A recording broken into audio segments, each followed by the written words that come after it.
Welcome back, folks, to the Technical Update Series wrap-up with Michael Colligan and Scott Costa, the esteemed editor of Light TED and TED Mag. Today we're going to discuss Andrea Wilkerson and Sarah Safranik's mining data in tunable lighting controls. And this was actually really interesting about how the data came down and all that, but I'm sure Scott and I are going to talk about it. But before we do, we want to tell you about our friends at Cooper Lighting. Go to COOPERLIGHTING, Cooper Lighting. What's up, Scott? Not much. Michael, thanks for having me back on again and again, sharing this stuff with the folks from TED. I really appreciate it, using our social media and our lightedmag.com website and everything. I really appreciate you doing what you did with us for this series of 5 streaming sessions. So great stuff today. Really interested in this data mining. We've become such data crazy folks. I mean, let me ask you, again, I'm kind of the guest, but I'm going to ask you some questions. So be ready. Sure. Give me, what was your take on, again, they did 3 classrooms, a NICU, and I forgot there was something else, wasn't there? Yes. Neonatal intensive care. And there was somebody, regardless. Classrooms. Yes. Yeah. What was give me your idea on, sort of, I guess, the scale. Is it enough? Do you think maybe there's more research that needs to be done? What did you take from, I guess, their findings from this? And I know it's initial and they're going to do some other stuff, but what was your take from some of these initial findings? So I think this is the most encouraging work in the lighting industry that I've seen. And I've spoken to Andrea Wilkerson several times on the podcast. And it's my first time with Sarah, but very impressed with how they go about designing their experiments. And what was most interesting to me is all the best things that they found were all by accident. And so they found out these things when people say mining data, they weren't running an algorithm. They actually went and talked to the people in the field that were using it.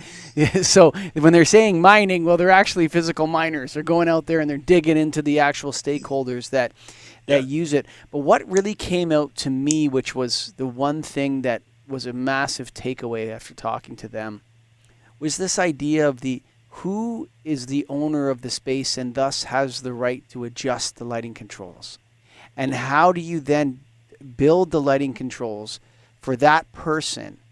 And the final piece to that I found was super interesting was the way that they all engaged with some kind of a switch panel that was on the wall in a location where a light switch would be. Instead of having to download an app on their phone or be on a computer, they just went over to the wall and clicked the switch. And I think the industry can really learn a lot from Andrea and Sarah's work in this space, Scott, about those kind of 3 principles. And so my takeaway is that it is enough. More studies should be done, of course. That's what they do. They're academics. They study stuff. But I think the industry could really run with those lessons, in my mind. Yeah, we were talking, I was talking with your producer right before we got started again. I'm far from an expert on lighting. I'm a journalist. I can report on lighting, but I can't tell you, the engineering of it. I can't tell you the science in it. So, I understood a good part of it, which was the kids go out to recess. It's crazy time. The weather's great. They're running around like nuts. Then you got to get them settled down to start doing school again. And so you're going to dim the lights. And I understand that part, but I don't understand any other part. Like what happens when they walk in the door? So I don't want to download an app and I don't want to be the decision maker because I'm assuming I'm like a lot of other just normal lay people. I don't know. I don't know what the right lighting is for whatever occasion. How do we teach folks that? How do we get them to that point where they understand? I mean, it's easy to understand. I'm in from recess. Might not be so easy to understand. Hey, we're gonna read history books today. You know what I'm saying? Like, what's the right lighting? How do we get to that point where everybody knows it?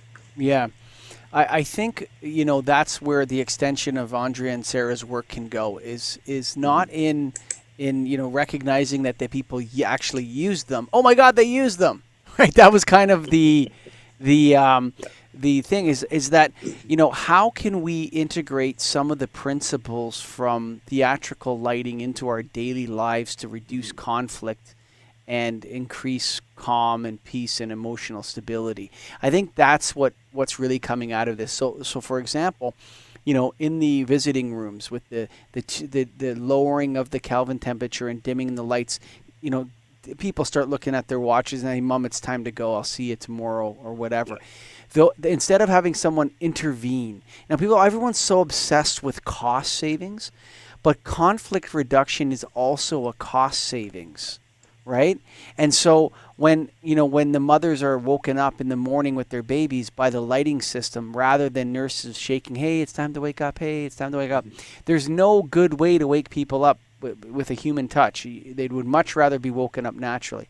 And so if we can wake people up and we can get people to move and leave using these types of lighting controls, and we can get kids to settle down a little bit, what else can we do using theatrical techniques? And so what I think needs to happen is we need to get more theatrical people into the general lighting space in order to, they know how to get a crowd to quiet down. Right? They know how to get people to move back into the theater using lighting. And so then we can take those and use them in appropriate and meaningful ways in general lighting environments. And let's not bury this. I think there's a massive cost savings to teaching our children how to learn, as opposed to never knowing how to do math, which means you never learn how to be an engineer. You know what I'm saying? So let's not pull out of the equation the fact that the proper lighting, the proper environment, the proper calmness means that they're actually picking up and understanding what these teachers are telling them. And so then they become productive teenagers, and then hopefully they become productive young adults, and then they become productive members of the workforce and beyond. And if you don't have if it doesn't start at the beginning, it doesn't get to the end. So I'm interested in that. But a question that I have for you, again, we'll go to this now, I guess.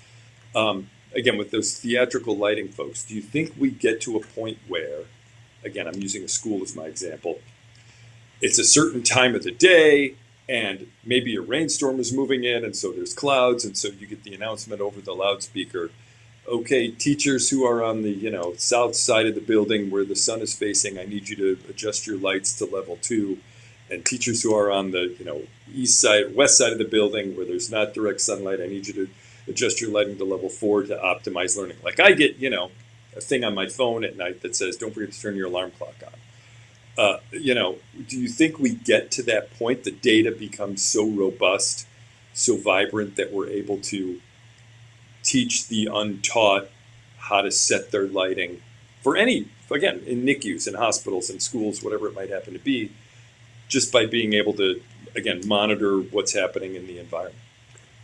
So my response to that would be that's where that network lighting controls thing is beautiful, where you could just increase those lights to those spaces without having to ask the teachers.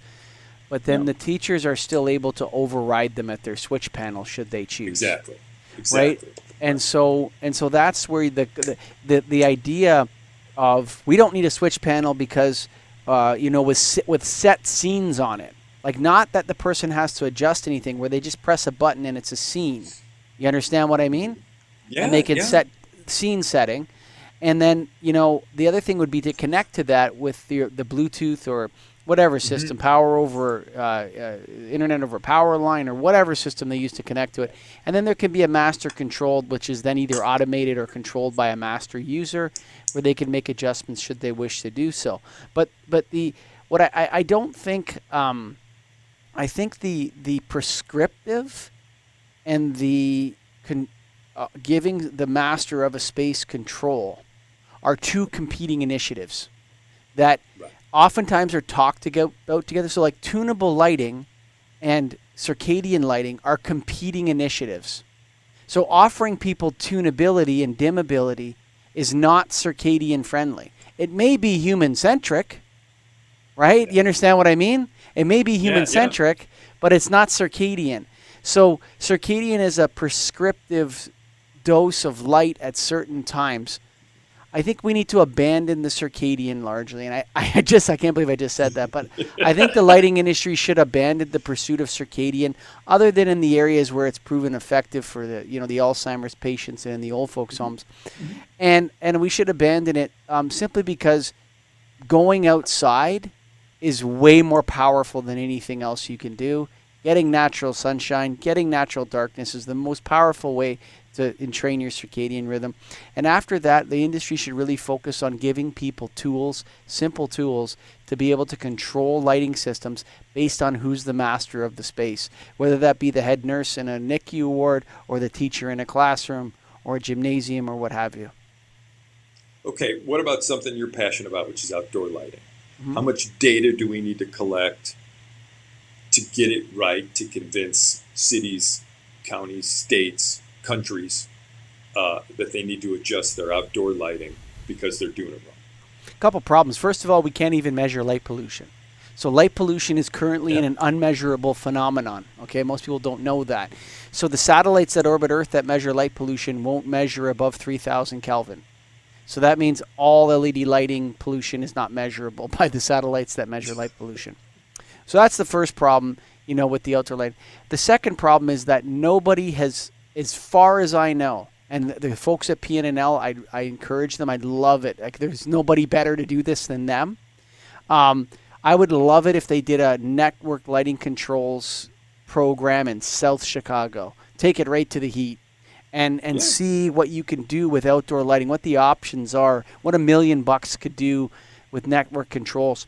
And then see if, does light actually decrease crime or does, keyhole to keyhole, high uniformity, high Kelvin, vertically shined prison yard style lighting on people's homes. Does it increase safety? Does it decrease safety? Are there, and then if you could adjust those lights, shield them, warm them, change them, what happens then? And can we measure? Can we reduce vagrancy? Is there different kinds of crimes that we could reduce? What about riots? Are we actually? One of the things that you'll remember from the summer of 2020 was that in the various protests and riots, I think the average American, is concerned about the rioting, but thinks most of the people that were protesting are probably decent Americans that are exercising their, rights under the Constitution to get. But what happens when the sun goes down? Well, the sun doesn't seem to go down, does it, Scott? When you look at the videos, you're seeing people at night in these high brightness, high uniformity, high visual acuity environments, and they're still rioting. So is there a connection? In my mind, I think there might be, between high uniformity, high brightness lighting and the willingness of people to stay out late at night. I think that, in fact, these things are encouraged. That rather than, making people feel like they should go home because it's bright out, like that doesn't make sense. Yeah. Right? Yeah. It's like, well, we have all these streetlights to tell people it's safe. Well, maybe you're actually confusing their natural rhythms of fear and darkness and night, and you're encouraging them to stay out. And then they get caught in the spirit of the mob, and, bad things happen. And we've seen it happen.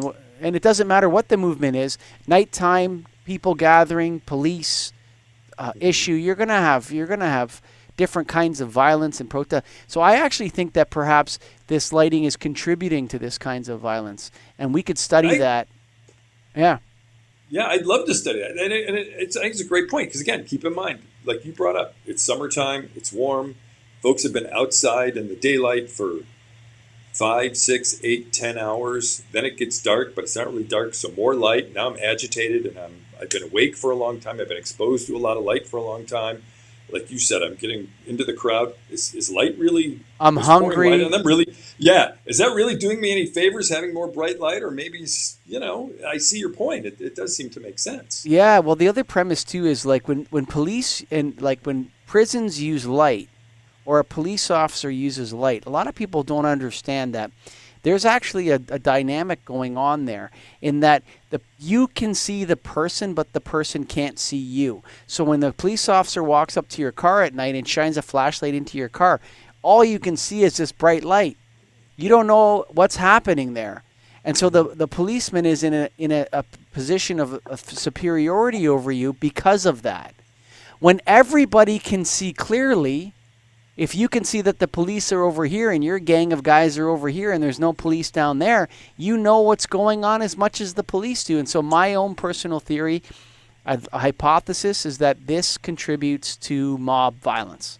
And I'd love to have it studied by a PNNL or one of these great, wonderful institutions that have the ability, knowledge, and people that can do this. So yes. And I know it's tough. We're asking PNL to do. I'm going to ask PNL to do another one too. I've always had kind of the sorry PNL. I don't jump on this right away. Like, yeah, we have to do so. I've always been a big believer in the data can run a restaurant theory. Like if I had the proper data about how many cars pass my restaurant and how many people come in, and I would know what using data I would know what items on the menu I don't make money on and what I go on and on. Why can't I study the lighting to know what the proper lighting is to make people hungry at 4:30 as opposed to 8:30 at night? Why can't I study the lighting in a shopping mall to tell me, yeah, people seem to want to spend money when the lighting is at this level at this time as opposed to that level? You see a lot of stores, the lighting is pretty bright because they want to see the real colors of the real items in the display case. Does that really make people want to spend money, or should the lighting? You know what I'm saying? Like, I would love to see so many business-related purposes to see what the correct lighting is to make people want to spend more or eat more or, attend more, whatever it is. So I see it as there's just a lot of opportunities to collect a lot more data in a lot more environments to really understand human behavior a little bit more. I mean, do you see that at all? Is that a possibility? Well, here's what I like to do. It's a lot. Well, let's turn it over on its head. Okay? Okay. So casinos have known for a very, very long time that if you shine white light in people's eyes, they'll give you their paycheck. Okay? So, like, they've known this, right? So the fact is that there are ways that businesses can figure this out intuitively without needing big studies, okay? So you go to a casino. What's going on in a casino? There's no clocks. There's no windows. There's all sorts of crazy noise and music. And there's tons of vertical, bright lighting shining in your eyes, okay? That's the characteristic of every casino, all right? Why do they do this? Well, we know what works. So what is the opposite of that, right? So what is the goal? So you know that if you pass by a Cartier shop and it's not in a criminal city and it's dark at night, you're going to see this huge white display shining vertical light onto the items, not out at the person, but onto the items. Onto the items, right. Right? And so that these items are just jumping out of that display case at you, right? Cartier doesn't need a study from PNNL to know that works, right? Right. And so the question becomes, I don't think we need to do so much work for the corporations other than to provide them with the tools to do it easily and affordably. If we give them these tools, they will try them out for themselves and they'll get that figured out. Where I think we need PNNL is for the resolution of social and health issues. And so that's where I think they can really contribute in places that don't work that way, are not motivated by profit, that don't have an inherent desire to, get money from their sales or whatever. So things like schools, hospitals, things where the last thing they're thinking about is this, and then you come along with this wonderful solution for waking up the moms and the babies and for getting rid of people at the end of visiting hours and all this kind of thing, right? And so you have those tools. That's where I think the lighting industry training is needed. You need a combination of product agnostic training and specific product training together, right? So one thing is, this is how it works scientifically, engineering-wise, and installation and commissioning. And here's a product that will do that. Here's another product that will do that. This one's cheaper. This one's more expensive, whatever, da-da-da-da-da. And so those combinations will give people those tools. But I think where we need PNNL is to research the social areas where nobody's making a buck. Sure. Yeah, that would be sense. mine. Yeah. And you talked about, in one of our past streams, about commoditizing. Mm-hmm. Does this fall under that? Again, will that end up falling underneath that a little bit? Has to be. Hey, you know what? Commodity, everyone hates the word. It's misused. Okay? If we didn't have an agreement on how long a piece of 10-foot conduit was and what the thickness of the steel was and how bendable it was, we wouldn't be able to build anything. Okay? So commoditization is actually the goal of this. And what commoditization does is delivers you the equity piece, right? So people are because people aren't going to have access. Poor communities won't have access to dark sky lighting. Well, if we make it cheap and easy, they will. Okay, and so the goal shouldn't be to subsidize, you know, areas that are in poverty with $700 light fixtures or $1,100 connected lighting. It should be to make it as cheap as possible. That it's a no-brainer for everyone to do this. And that's what I think. I think that the commoditization is how we distribute all these wonderful innovations to everybody. Now, when it comes to tunable lighting, it's with switch boxes with easy default scene settings on them, or programmed by the installer. So yes, I mean the way we do this is to commoditize it. Absolutely, for sure. Right. Sorry, I everybody. loved. No, it's it's just the truth. I loved that the PNNL used, back to the school stuff, that they used 2 classrooms that were students who were on the spectrum, because that's, I don't know how many students were in the class, but everybody's got a different personality. Everybody's got different issues when you're in the spectrum. No Sure. 2 are probably the same.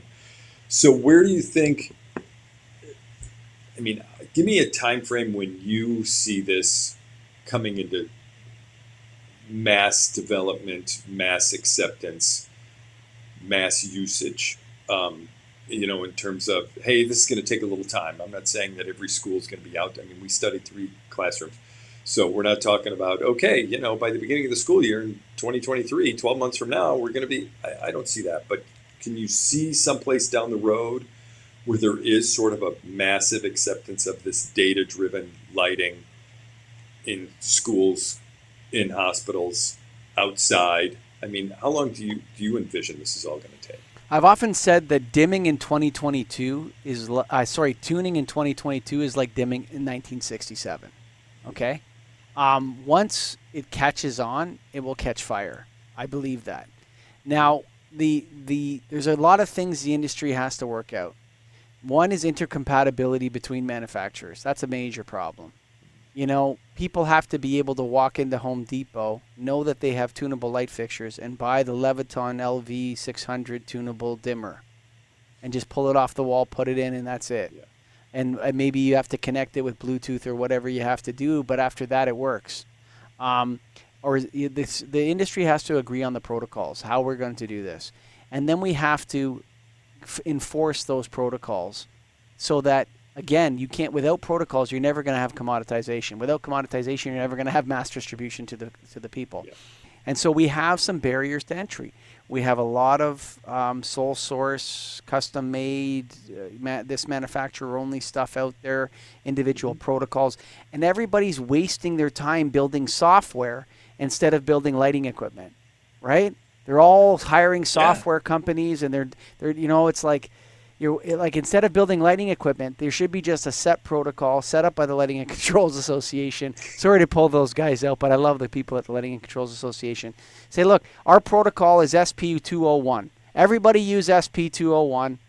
Forget about it. It'll be developed by a association, and our board of directors will make all the decision. And you guys get back to making and selling light fixtures and dimmers and equipment, and settle it. And once that was, listen, I talked to a guy the other day that does internet over power line. Internet over power line can only deliver 16 bytes of information. But you know what? You get 1 million different configurations with 16 bytes. 1 million different lighting controls commands.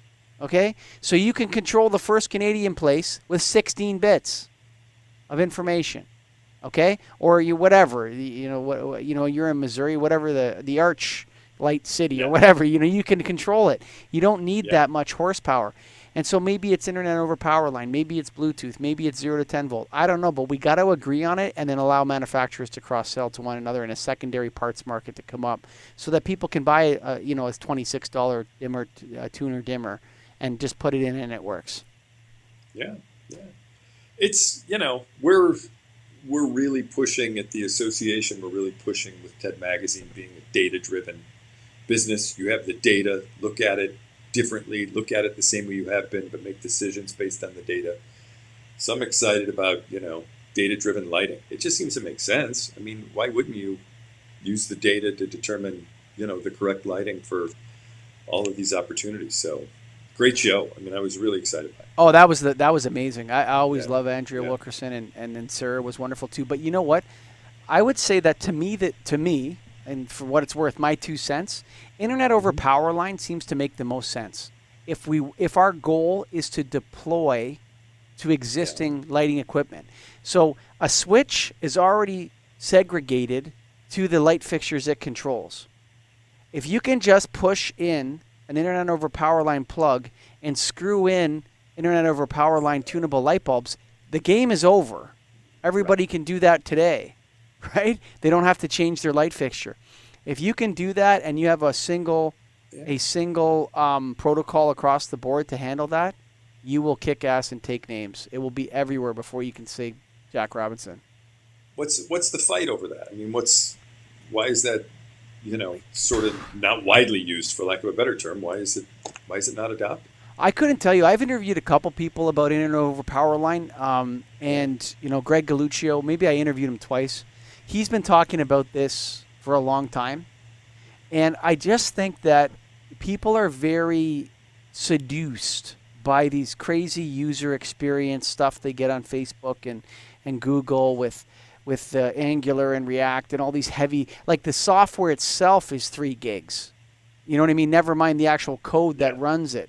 And so I think people are overly seduced with the user experience when what they really need is simple commands from a dimmer switch on the wall. You know what I'm saying? And Oh yeah, it's absolutely. being Yeah. made too complicated. It doesn't need to be this complicated. Well, good stuff. I appreciate you bringing this one up. You saved the best for last, but it was really a great conversation. Not that all of them weren't great; they were all great Yeah, sure. conversations. So, again, thanks for bringing this stuff up, and I appreciate you doing this through TED Magazine. These 5 episodes. Thank you, Scott, for having us. To be honest with you, That was great. yeah, it goes both ways there. Thank Looking you. forward to more. Yeah, thank you, the listener. You're the most important piece in all this, our wonderful audience. We always say that we don't have an audience or listeners. We just have colleagues that don't do podcasts. We've said that many times. Thank you for listening to the Technical Update series, and let's not forget that it's brought to you by the good folks at Cooper Lighting. Go to COOPERLIGHTING.com. Bye for now.